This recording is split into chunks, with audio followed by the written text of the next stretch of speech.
Right now, the United States has crossed into territory no president, no court, and no Congress has ever entered before. A federal judge has just taken an action that has never occurred in American history. While a federal criminal trial was still actively underway, that judge formally transmitted impeachment evidence directly to the United States Congress. Not a summary, not an opinion, not a recommendation, the evidence itself. This did not happen during Watergate. It did not happen to Nixon. It did not happen during Clinton. It has never happened until now. And tonight, Washington is reacting as if it understands exactly what this means. National Guard units are deploying across the Capitol. Security perimeters are going up. Lawmakers are being briefed behind closed doors, and the political system is moving at emergency speed. This is not politics. This is not cable news drama. This is a constitutional system activating under extreme stress. Just hours before this unprecedented judicial referral, something else happened that shocked even veteran court watchers. Federal marshals physically removed Donald Trump's entire legal team from a federal courtroom in full view of cameras for perjury.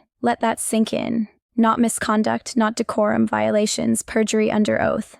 And instead of simply continuing the trial, the judge escalated. He made a decision that instantly collapsed timelines that presidents have relied on for decades. Delay is gone. Stalling is gone. The clock is now judicial, not political. If you are wondering why everything suddenly feels different tonight, this is why. Because when a federal judge sends impeachment evidence to Congress while a trial is still live, it signals one thing and one thing only. The conduct is so severe that normal separation of powers can no longer absorb it, and this is only the opening move. Over the next 72 hours, Congress will be forced to act. Political alliances will fracture, evidence will surface, and pressure will intensify on institutions that rarely face moments this stark. Stay with me because what you are about to hear explains why impeachment is no longer a theory, why Washington is preparing for instability, and why the next 3 days may permanently redefine the presidency. And before we go any further, make sure you are subscribed. This story is moving fast. It is escalating by the hour, and what comes next will not slow down. What happened inside that federal courtroom was not disorder. It was not chaos. It was control. And that distinction matters because when federal marshals moved toward Donald Trump's legal team, this was not a spontaneous reaction. It was the final step in a process that had already reached its limit. The judge had warned them. The court record shows it multiple times. Under oath, Trump's attorneys repeatedly denied the existence of specific emails. Not once, not twice, 17 separate times. They told the court those communications did not exist. They told the judge there was no record. They told the jury there was nothing to see, but the evidence said otherwise. What the court already had in its possession directly contradicted those sworn statements, emails, metadata, financial records. When the judge confronted the defense, there was no clarification. There was no correction. There was no attempt to walk anything back. The lies continued. At that moment, the trial did not merely pause. It changed direction. The judge ruled that the defense had crossed from advocacy into criminal conduct. Perjury is not a tactical error. It is a felony. And so, the order was given. Federal marshals approached the defense table. They instructed Trump's attorneys to stand. They were escorted out of the courtroom. Not quietly, not privately, in full view of cameras, in full view of the jury, in full view of the public. This was not symbolic, it was procedural enforcement. And here is where the story takes its most dangerous turn. Instead of simply appointing new counsel and continuing the trial, the judge did something no federal judge has ever done before in real time. He stopped, he assessed, and he escalated. Because what the court was now facing was not just perjury, it was obstruction of justice tied directly to a sitting president. When lawyers lie under oath to shield a client, the court must determine whether that conduct was directed, whether it was coordinated, whether it was part of a broader effort to interfere with judicial authority. Those questions cannot be ignored. At that moment, the courtroom ceased to be just a venue for a criminal trial. It became the trigger point for a constitutional confrontation, and this is where you need to understand something crucial. Judges are trained to avoid politics at all costs. They do not escalate unless they believe the system itself is being compromised. That threshold was crossed in that room. And if you think this ends with lawyers being removed, you are missing what is coming next. Because once a court determines that obstruction and perjury may be connected to executive authority, the judiciary is no longer allowed to stay silent. Stay with me. The next move the judge made changed everything. And if you want to understand how this courtroom moment exploded into a national crisis, make sure you are subscribed, because what comes next is the reason Washington is now operating under emergency conditions. What happened next is the moment everything broke open. After the courtroom was cleared, after the defense was removed, the judge did not recess for the day. He did not call for new counsel. He did not simply move on. Instead, he issued a formal judicial order, and the language inside that order was explosive. The judge wrote that obstruction of justice and perjury constitute impeachable high crimes and misdemeanors, not hypothetically, not academically. In connection with the conduct before the court, then came the line that sent shockwaves through Washington. The judge stated that congressional transmission was now complete. That phrase is not rhetoric, it is procedure. It means the court formally assembled evidence, certified it, and transmitted it directly to the House of Representatives for impeachment proceedings. Not a summary, not a referral memo, everything. The full courtroom transcripts documenting 17 separate lies under oath. The emails the defense claimed did not exist, including the $40 million Saudi-linked payment email that directly contradicted sworn testimony. Body camera footage showing federal marshals escorting Trump's legal team out of the courtroom. Time-stamped, cataloged, authenticated, and then came the recordings. Recordings that were never meant to be heard publicly, a recording in which Donald Trump is heard instructing associates to ignore court orders, a separate recording in which Trump is heard threatening judges. These were not leaks. They were not media scoops. They were exhibits. Every piece of material was sealed, indexed, and delivered directly to the House Judiciary Committee. This has never happened before. During Watergate, Congress investigated. During Nixon, courts waited. During Clinton, political branches handled accountability. Here, the judiciary stepped directly into the constitutional machinery and said, "This conduct cannot wait." That decision matters more than any single piece of evidence, because courts do not do this unless they believe delay itself poses a danger to the rule of law. Presidents have survived scandals for decades by running out the clock. Litigate, appeal, delay, let public attention fade. That option is now gone. By transmitting impeachment evidence mid-trial, the judge collapsed timelines that normally stretch for years into days. Congress is no longer operating on political convenience. It is operating on a judicial clock, and once that clock starts, it does not pause for rallies, polling, or threats. If you are wondering why lawmakers suddenly look panicked, this is why. If you are wondering why security is tightening across Washington, this is why. Because when a federal judge declares that impeachment-level conduct is documented and complete, the system is forced to move. Stay with me, because the next piece explains why Congress was already loaded for this moment and why impeachment did not begin yesterday. And before you go anywhere, subscribe. You are watching a constitutional process activate in real time, and what comes next is where the numbers make this unavoidable. Here's the part many people are only now beginning to understand. What happened in that courtroom did not create impeachment. It activated it because Congress was already prepared. Long before the judge transmitted his evidence, a House impeachment resolution had been quietly sitting in place. Not rushed, not reactionary, dormant but complete. House Resolution 2353, 7 articles fully drafted, legally structured, waiting. Those articles were not symbolic. They were not vague. They were specific, severe, and designed for a moment exactly like this. Bribery connected to emoluments violations, abuse of power tied to misuse of executive authority, obstruction of justice, contempt of Congress, violation of the oath of office, incitement and conduct linked to military deployment, discussions that lawmakers privately described as tyrannical. For months that resolution sat without the votes to move. It had support, but not enough. Mostly Democrats, a handful of Republicans, roughly 120 co-sponsors. That was not sufficient, and leadership knew it.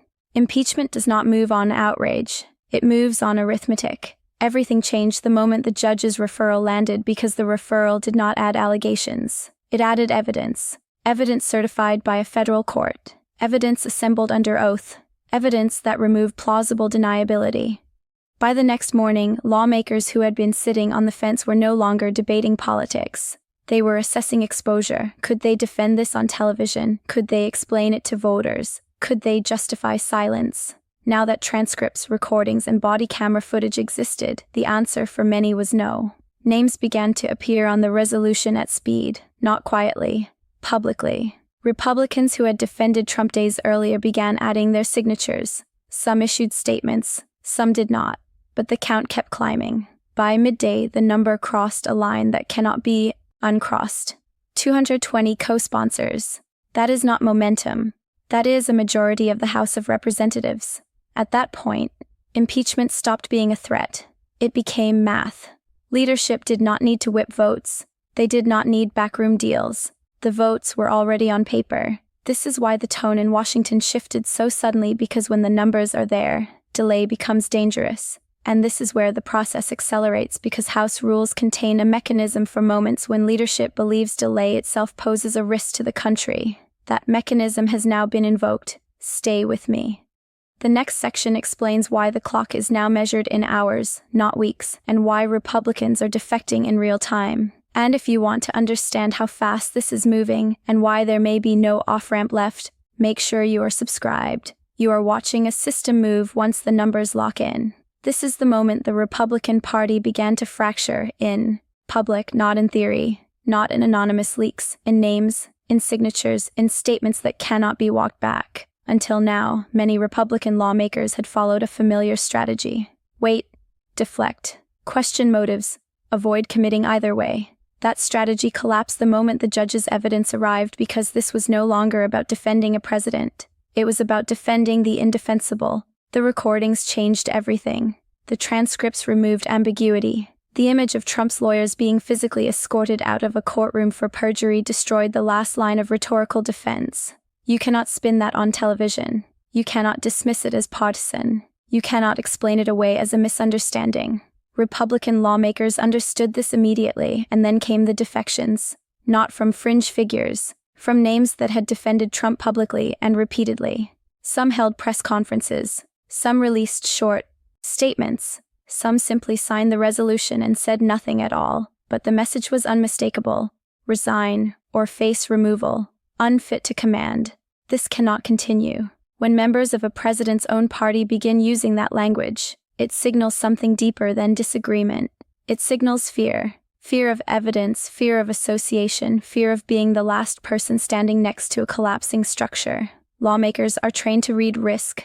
They are trained to sense when the political ground is shifting beneath them. And what they saw was this. Every additional piece of evidence made defense more dangerous than defection. Every hour of silence increased personal exposure. Every attempt to downplay the situation was instantly contradicted by court-certified material. This is how loyalty breaks, not all at once but fast. Behind closed doors, conversations turn blunt. Can you defend this in a campaign ad? Can you justify this under oath? Can you explain why you stood by while judges were threatened and court orders were ignored? For many, the answer was no. And once defections begin, they do not reverse. Others follow not because they suddenly change their beliefs, but because survival demands alignment with reality. That is why the list keeps growing. That is why party leadership is scrambling. And that is why the president's circle is shrinking by the hour. If you think this is about ideology, you are missing it. This is about self-preservation. Stay with me, because as Republicans abandon ship inside Congress, the president himself is reacting in a way that is making his legal exposure exponentially worse. And before you go anywhere, subscribe.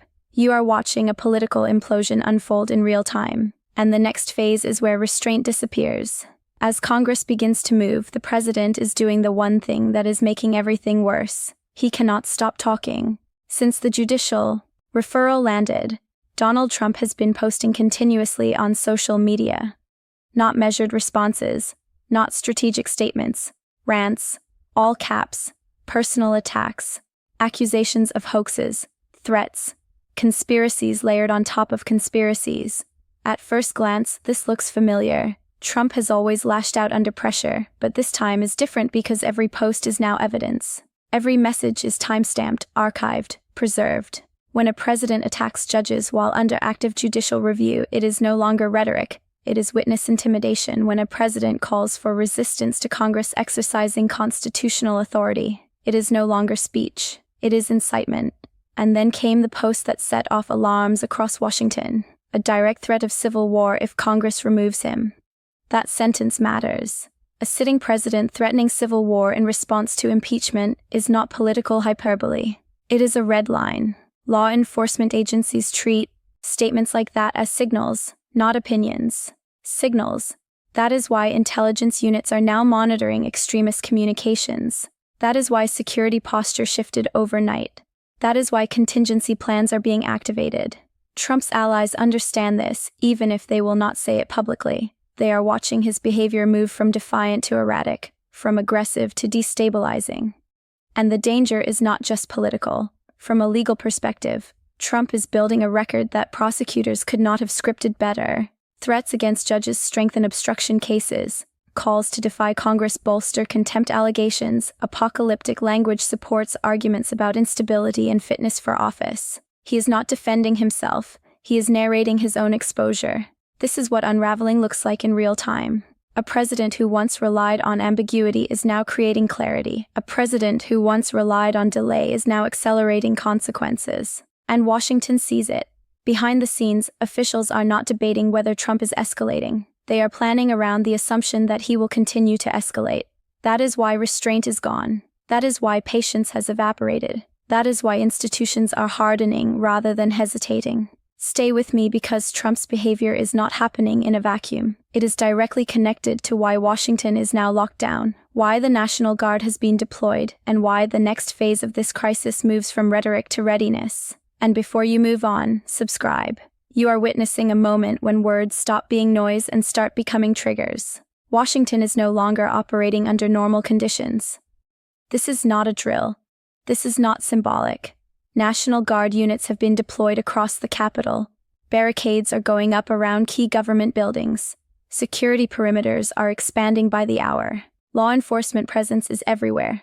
Officials are not reacting to protests. They are reacting to risk. On the streets, two Americas are beginning to form in real time. Pro-Trump groups are gathering, shouting claims of persecution and stolen power. Anti-Trump demonstrators are demanding immediate removal, chanting that the rule of law must be enforced. This is not a political rally environment. This is a pressure environment. Authorities remember what happens when rhetoric is ignored. January 6th is not a memory, it is operational knowledge. Agencies know exactly how fast online threats can turn into physical action. They know how quickly misinformation spreads. And they know that when a sitting president uses language like civil war, it changes how people behave. That is why the response is layered. Uniformed presence for visibility, intelligence monitoring for coordination, rapid response units on standby. The goal is deterrence, not confrontation. Inside Washington, the mood is described by officials as tense but focused. No panic, no chaos, preparation. Members of Congress are being advised on movement protocols. Staffers are being told to work remotely. Emergency plans are being reviewed. This is what it looks like when institutions take threats seriously, and make no mistake, they are treating the president's words as a threat environment, not because they want to escalate, but because failure to prepare would be negligence. This is why the tone has shifted so sharply. There is no appetite for delay. There is no tolerance for ambiguity. There is no room for miscalculation. The system is bracing. Stay with me. Because while Washington locks down on the outside, something equally serious is unfolding on the inside. Multiple pathways to removal are now moving at the same time. Impeachment is only one of them. And before you go anywhere, subscribe. You are watching a national crisis move from theory to readiness. And the next phase explains why Trump is now boxed in on every front. At this point, it is critical to understand something. Donald Trump is no longer facing a single threat. He is facing multiple mechanisms of removal moving at the same time, and none of them require his cooperation. The first is impeachment. That process is now active, accelerated, and operating on a judicial timeline. Once the House votes, the Constitution mandates the next step, a Senate trial. That trial is not optional. It does not depend on political mood. It triggers automatically. The Chief Justice presides. Evidence is presented. Witnesses can be called. Records enter the public domain under oath. Even if conviction is uncertain numerically, the exposure is guaranteed. But impeachment is only one lane. Parallel to it, criminal investigations are advancing. Evidence transmitted to Congress was also transmitted to prosecutors. Perjury, obstruction of justice, witness intimidation. If prosecutors establish that Trump directed his attorneys to lie under oath, that is suborning perjury, a felony. If court orders were ignored at his direction, that is obstruction, another felony. These cases do not pause for impeachment. Courts do not wait for political outcomes. Grand juries do not stop because a president is angry. Then there is the option no one wanted to discuss but now cannot ignore, the 25th Amendment. Quiet conversations are reportedly taking place between the vice president and cabinet members, not about policy, about capacity. The 25th Amendment allows removal without a House vote or Senate trial if a president is deemed unable to discharge the duties of office. It can happen fast overnight. Trump could challenge it. Congress would decide. With impeachment already advancing and evidence mounting, the outcome would not be uncertain. The fact that this option is being discussed at all tells you how severe this moment is. These pathways are not sequential. They are simultaneous: congressional accountability, criminal exposure, constitutional incapacity. Trump is boxed in from every direction. There is no single lever he can pull to stop this. No delay tactic that freezes all lanes at once. That is why the tone around Washington has hardened. That is why patience has evaporated. Officials understand that instability increases when consequences converge. Stay with me because the next phase compresses everything into a narrow window of time. 72 hours. A countdown that cannot be paused. And before you move on, subscribe. What happens next is where inevitability replaces speculation. Everything now collapses into a single number. 72 hours. That is how much time remains before the House of Representatives is forced to act. This is not a guideline. It is a rule, a procedural mechanism designed for moments when congressional leadership determines that delay itself poses a danger to the country. That rule has been activated. Once invoked, there is no discretion, no ability to slow walk the process, no room for negotiations behind closed doors. The clock starts and it does not stop. This is why the atmosphere in Washington feels different, because politics has been replaced by timing. Members are no longer debating whether impeachment is wise. They are preparing for a vote that is coming regardless of preference. The math is already on paper. 220 co-sponsors have publicly committed a majority. Even if not a single additional lawmaker joins, impeachment passes. That reality changes behavior instantly. Lawmakers who were waiting to see which way the wind blows are now racing the clock. Defections accelerate not because minds change, but because delay increases risk. Every hour brings new statements. Every hour brings new evidence. Every hour increases pressure on those still silent, and silence is becoming conspicuous. For the president, time is no longer a shield. It is the weapon being used against him. Every social media post adds to the record. Every escalation tightens the case. Every attempt to intimidate hardens institutional resolve. There is no pause button. The next 3 days are not just a countdown to a vote. They are a window during which additional evidence can surface. Additional Republicans can defect, and additional legal exposure can emerge. This is why officials are not sleeping. This is why security remains elevated. This is why contingency plans are being reviewed hour by hour, because once the House gave in, ambiguity ends. Stay with me because the final section explains why, regardless of how the Senate ultimately votes, nothing about this presidency survives intact after this moment. And before you go anywhere, subscribe.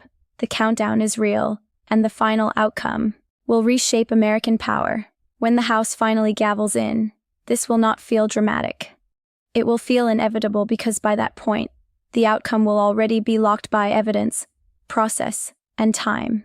This is the mistake many people make when they try to understand moments like this. They look for a single vote, a single speech, a single turning point.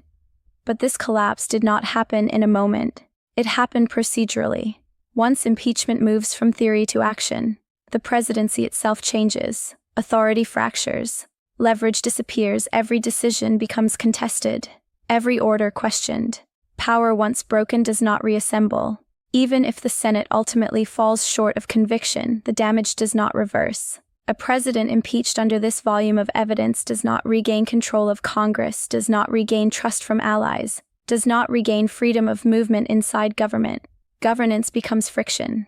Every executive action invites legal challenge. Every directive triggers resistance. Every appearance carries instability. That is why contingency planning is happening everywhere: inside federal agencies, inside Congress, among allies overseas. Scenarios are being mapped quietly. Resignation, removal, incapacity. This is what constitutional crisis management looks like when guardrails are under maximum strain. For decades, presidents survived by delaying, litigating endlessly, letting attention fade, letting elections intervene.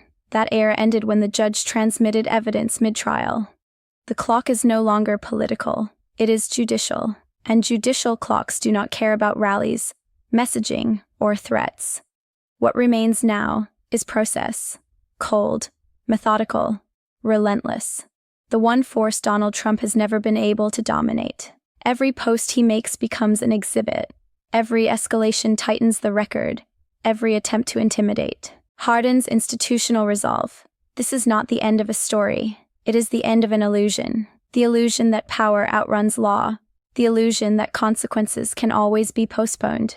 The illusion that authority is personal rather than constitutional. What happens next will determine more than one presidency. It will determine whether constitutional authority still carries gravity in the United States. And that decision is no longer in Donald Trump's hands. It belongs to the process. If you want to follow what happens next as this unfolds hour by hour, make sure you are subscribed because once ambiguity disappears, events move fast and history does not.